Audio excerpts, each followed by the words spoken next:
Hello friends, ఈరోజు మన కష్టాలకి నిజమైన కారణం ఏంటో, మన కష్టాలకి అసలైన మూలం ఏంటో తెలుసుకుందాం. ఇది గనక తెలుసుకుంటే మనం మన లైఫ్‌లో ఉన్న కష్టాలని ఈజీగా ఎలిమినేట్ చేయొచ్చు, హ్యాండిల్ చేయొచ్చు.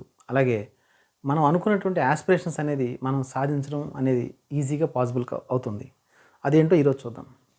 ముందుగా ప్రతి మనిషికి ఒక స్టేట్‌లో ఉంటాడు, ఒక లెవెల్‌లో ఉంటాడు. ఒక మనిషి లెవెల్ అంటే అర్థం ఏంటంటే అతని యొక్క హ్యాపీనెస్ లెవెల్ కావచ్చు, అతని యొక్క రిలేషన్షిప్ యొక్క క్వాలిటీ కావచ్చు, అతను యొక్క ఫైనాన్షియల్ స్టేటస్ కావచ్చు, అతని యొక్క సోషల్ స్టేటస్ కావచ్చు, ఇవన్నీ కలిపి ప్రతి మనిషికి సొసైటీలో ఒక లెవెల్లో ఉంటాడనమాట. కానీ ఎవరు కూడా ఇక్కడే ఉండిపోవాలని అనుకోరు జీవితాంతం. వాళ్ళు అంతకంటే ఎక్కువ పైకి ఎదగాలనుకుంటారు. సో ప్రతి మనిషికి కొన్ని యాస్పిరేషన్స్ ఉంటాయి. అవి ఎక్కడ ఉంటాయంటే నేను ఇక్కడున్నా కానీ నేను ఇలా అవ్వాలి అని అనుకుంటారనమాట. అంటే ఇప్పుడు నేను లైఫ్లో ఈ స్టేజ్లో ఉన్నాను, ఇటువంటి స్టేజ్కి వెళ్ళాలి అనుకుంటారు. అంటే నాకు బెటర్ హ్యాపీనెస్ కావాలి, నాకు బెటర్ కంటెంట్మెంట్ కావాలి, నాకు బెటర్ సోషల్ స్టేటస్ కావాలి, నాకు బెటర్ మనీ కావాలి, ఇవన్నీ కూడా వేరే దగ్గరికి వెళ్ళాలనుకుంటున్నారు. అయితే మనకు తెలుసు, మనం ఎప్పుడైనా సరే ఒక లెవెల్ నుంచి వేరే లెవెల్కి వెళ్ళాలంటే అందుకు ఒక వెహికల్ కావాలి. ఇక్కడి నుంచి ఇక్కడికి వెళ్ళడానికి ఒక వెహికల్ కావాలి. ఆ వెహికల్ ఏంటో అర్థమైతే మనకి మన కష్టాల కారణం ఏంటో అర్థమైపోతుంది. ఇప్పుడు ఆ వెహికల్ ఏంటో ఒకసారి చూద్దాం. ఒక మనిషి పుట్టినప్పుడు తను ప్లెయిన్గా ఉంటాడు. అంటే తనకంటూ ఎటువంటి ఆలోచనలు కానీ, తనకంటే ఎటువంటి మైండ్ సెట్ కానీ ఏది ఉండదన్నమాట. ఇలా ప్లెయిన్గా ఉన్నప్పుడు ఫస్ట్ అతని లైఫ్ మీద ప్రభావితం చేసేది పేరెంట్స్. వాళ్ళ పేరెంట్స్ లైఫ్ని ఒక విధంగా పరిచయం చేస్తారు. అంటే వాళ్ళు ఏ ఫుడ్ తినాలి, ఏ దేవుణ్ణి పూజించాలి, ఎటువంటి మనుషులతో ఉండాలి, ఎవరు వాళ్ళ రిలేటివ్స్, ఎవరు వాళ్ళ ఎనిమీస్, ఎవరు వాళ్ళ ఫ్రెండ్స్, ఇవన్నీ కూడా వాళ్ళ పేరెంట్స్ అనేది వాళ్ళకి నేర్పిస్తారు అన్నమాట. అంటే మనం పుట్టినప్పుడు ఫస్ట్ మన పేరెంట్స్ నేర్పిస్తారు.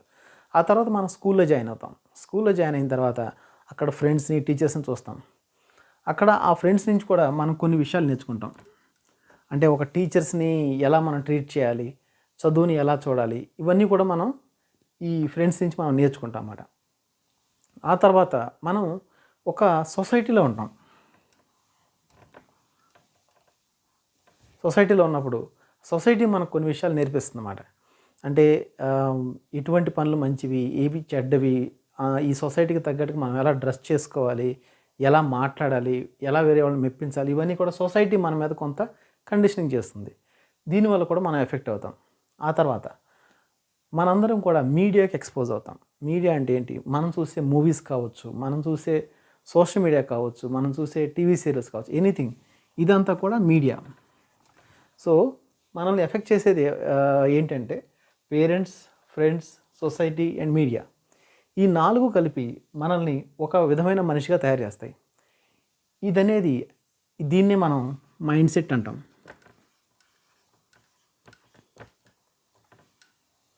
Mind set. ఈ మైండ్ సెట్ అనేది ప్రతి మనిషికి కూడా యూనిక్ ఉంటుందన్నమాట. ఒక ఇద్దరు బ్రదర్స్ ఉన్నా కానీ, ఒక బ్రదర్ సిస్టర్స్ ఉన్నా కానీ, వాళ్ళ పేరెంట్స్, వాళ్ళ సొసైటీ, వాళ్ళ కమ్యూనిటీ అంతా సేమ్ అయినా కానీ ఏ ఇద్దరు వ్యక్తులకి ఒకే మైండ్ సెట్ రావాలని లేదు. ప్రతి వాళ్ళు వాళ్ళకంటూ ఒక యూనిక్ మైండ్ సెట్ అనేది ఏర్పాటు చేసుకుంటారు ఈ అన్ని కండిషన్స్ నుంచి. సో ఇది ఎలా ఏర్పడింది అంటే వీళ్ళందరి వల్ల ఏర్పడింది. అంటే మన పేరెంట్స్ యొక్క బిలీఫ్స్, మన ఫ్రెండ్స్ యొక్క బిలీఫ్స్, మన సొసైటీ యొక్క కండిషనింగు, మన మీడియా యొక్క పర్సెప్షను, ఇవన్నీ కలిపి మనం ఒక మైండ్ సెట్గా ఏర్పాటు చేసుకుంటాం. యాక్చువల్లీ ఈ మైండ్ సెట్ అనేది మనది కాదు, వీళ్ళందరి వల్ల వచ్చిందే మన మైండ్ సెట్గా తయారైందన్నమాట. ఇప్పుడు ఇందాక మనం అనుకున్నట్టు మనం ఒక స్టేజ్ నుంచి మరో స్టేజ్కి వెళ్ళాలంటే ఒక వెహికల్ కావాలి. ఇంతకీ ఇక్కడి నుంచి అక్కడ తీసుకెళ్లే వెహికల్ ఏంటంటే మన మైండ్ సెట్. మనకు ఆల్రెడీ ఒక రకమైనటువంటి మైండ్ సెట్ అనేది ఏర్పడింది. అయితే ఇక్కడి నుంచి ఇక్కడికి వెళ్ళాలంటే మాత్రం ఇది మన ప్రజెంట్ స్టేట్, ఇది మన యాస్పిరేషన్ తగ్గట్టుగా మనం అనుకుంటున్నటువంటి ఫ్యూచర్ స్టేట్. సో మన యాస్పిరేషన్స్ వల్ల మనం ఇక్కడి నుంచి ఇక్కడికి వెళ్ళాలనుకుంటున్నాం. మన యాస్పిరేషన్స్ కోసం మనకు వెహికల్ కావాలి. ఆ వెహికల్ ఏంటి?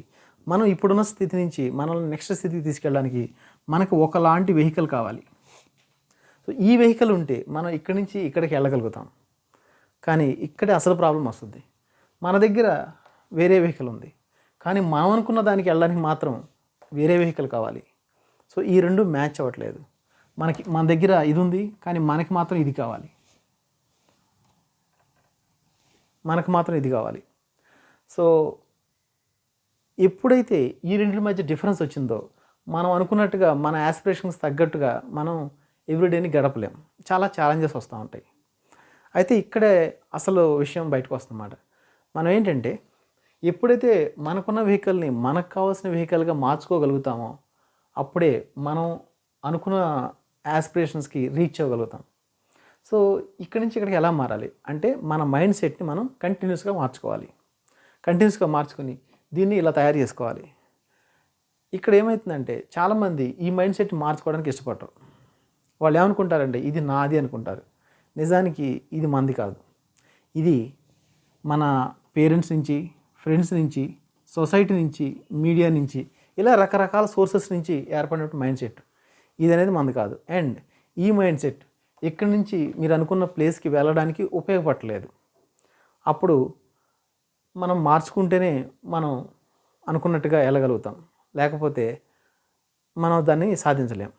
చాలామంది ఏం చేస్తారంటే ఈ మైండ్ సెట్ నేను మార్చుకోను, నా మైండ్ సెట్ అయితే నేను మార్చుకోను, కానీ ప్రపంచం మారాలి అనుకుంటారు అన్నమాట. ప్రపంచం మారడం అంటే ఏంటి? ఫర్ ఎగ్జాంపుల్ మా వైఫ్ మారాలి, మా పేరెంట్స్ మారాలి, మా కొలీగ్స్ మారాలి, మా బాస్ మారాలి, ఈ సొసైటీ మారాలి, అందరూ నాలాగా ఆలోచించట్లేదు, నేనే కరెక్ట్గా ఆలోచిస్తున్నాను అనే దానిలో ఉంటారన్నమాట. నిజానికి ఏంటంటే మన కోసం ఎవరు మారరు. మన కోసం కేవలం మారగలిగే ఒకే ఒక వ్యక్తి, మారాల్సిన అవసరం ఉన్నటువంటి ఒకే వ్యక్తి, అది మనం తప్పితే ఇంకెవరు కూడా మారరు. మనం ఎంతకాలం వేరే వాళ్ళు మన కోసం మారట్లేదని బాధపడినా కానీ వాళ్ళు మాత్రం మన కోసం మారరు. దానికి తగ్గట్టుగా మనల్నే మనం మార్చుకోవాల్సి వస్తుంది. ఎప్పుడు వరకైతే మన మార్పుని రెసిస్ట్ చేస్తామో అదే మన కష్టాలు అన్నమాట. కష్టాలంటే ఏంటంటే ఇంతకీ మన మార్పుకి మనం ఇచ్చేటటువంటి రెసిస్టెన్స్. మనల్ని మనం మార్చుకోవడానికి ఒప్పుకోకపోవడమే మన కష్టాలకు కారణం. ఎప్పుడైతే మనల్ని మనం మార్చుకుంటామో మన కష్టాలు అనేది మెల్లగా తగ్గిపోతుంటాయి అన్నమాట. అవి మారినంత వరకు మనం అదే కష్టాల్లో రిపీట్ అవుతూ ఉంటాం. కాబట్టి మన కష్టాలకు మెయిన్ కారణం ఏంటంటే మన మైండ్ సెట్ని మనం మార్చుకోవడానికి ఇష్టపడకపోవడం. అయితే ఇప్పుడు ఈ కష్టాలను ఎలా మనం ఓవర్కమ్ చేయాలి? ఈ కష్టాలను ఓవర్కమ్ చేయడానికి 2 దారులు ఉన్నాయి. ఫస్ట్ ఏంటంటే ఇప్పుడు మనం అనుకుంటున్నాం ఇక్కడి నుంచి ఇక్కడికి వెళ్ళడానికి మనకి యాస్పిరేషన్స్ ఉన్నాయి. నేను ఇక్కడే ఉండిపోతే, అంటే నేను ఎక్కడికో వెళ్ళాలని అనుకోకపోతే, నేను ఇంకా బెటర్ అవ్వాలి, నేను ఇంకా పవర్ఫుల్ అవ్వాలి, నేను ఇంకా ఎక్కువ డబ్బులు సంపాదించాలి, నేను ఇంకా బెటర్ సోషల్ స్టేటస్ కావాలి అని అనుకోకపోతే, ఉన్నదాంతోనే సెటిల్ అయిపోతే ఏ ప్రాబ్లమ్స్ ఉండవు. కోర్స్ అప్పుడు కూడా కొన్ని ప్రాబ్లమ్స్ వస్తాయి, బట్ అవి చాలా తక్కువ. సో కష్టాల్లో రాకుండా ఉండాలంటే వన్ ఆఫ్ ద థింగ్ ఏంటంటే ఉన్నదాంతోనే సెటిల్ అయిపోయి అక్కడే ఉండిపోవడం అన్నమాట. కానీ ఇది ఎవరికి ఇష్టం ఉండదు నిజానికి. అసలు అలా చేస్తే మనం ఒక మనిషిగా కూడా ఎదగలేం. ప్రతి మనిషి కూడా ఉన్నదాని నుంచి ఇంకా బెటర్ దానికి వెళ్ళాలనుకుంటారు. అది ఒక మానవ నైజం, అదే కరెక్ట్ థింగ్. సో అందుకని మనం బెటర్ దగ్గరికి వెళ్ళాలనుకోవడం కరెక్టే, కానీ దానికి తగ్గట్టుగా మన మైండ్ సెట్ని మార్చుకోవడమే సెకండ్ థింగ్ అన్నమాట. సో మీరు 2 చేయొచ్చు. కష్టాలు రాకుండా ఉండాలంటే either ఉన్నదంతా ఉండిపోవాలి, లేదా కావాల్సిన దానికోసం మన మైండ్ సెట్ని మనం అప్గ్రేడ్ చేసుకోవాలి. అంతేగాని ఉన్న వెహికల్తోనే నేను వెళ్తాను పైకి అని అంటే ఎలా ఉంటుందంటే, ఫర్ ఎగ్జాంపుల్ మీరు ఒక 500 కిలోమీటర్ ట్రావెల్ చేయాలి. ఐడియల్లీ 500 కిలోమీటర్ ట్రావెల్ చేయాలంటే మీకు ఒక కారు కావాలి. అయితే నేను ఒక కారులో వెళ్ళను, నేను ఒక సైకిల్ వేసుకెళ్తానంటే మీరు చాలా కష్టపడాల్సి వస్తుంది అండ్ చాలా టైం పట్టేస్తుంది అన్నమాట. సో అందుకని మీరు ఖచ్చితంగా ఆ మైండ్ సెట్ అనేది మార్చుకోవాలి. అంటే మన వెహికల్ మార్చుకోవాలి. సో ఆ మైండ్ సెట్ మీద, అంటే మన మైండ్ సెట్ మీద మనం ఎంత వర్క్ చేస్తే మన కష్టాలు అనేది అంత తగ్గుతాయి. మన మైండ్ సెట్ని కాన్స్టెంట్గా ఉంచి మనం పెద్ద పెద్ద యాస్పిరేషన్స్ పెట్టుకుంటే మనం అది సాధించలేము.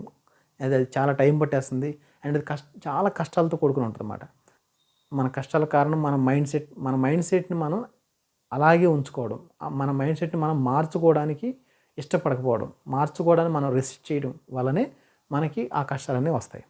సో కష్టాలను ఓవర్కమ్ చేయాలంటే మన మైండ్ సెట్ని మనం ఎప్పటికప్పుడు మార్చుకుంటూ ఉండాలన్నమాట. సో అది ఈరోజు వీడియో. ఫ్రెండ్స్, ఈరోజు వీడియో మీకు నచ్చింది అనుకుంటున్నాను. మీరు ఏదన్నా మాకు రికమెండేషన్స్ ఇవ్వాలనుకుంటే కామెంట్స్ రూపంలో ఇవ్వచ్చు. Thank you.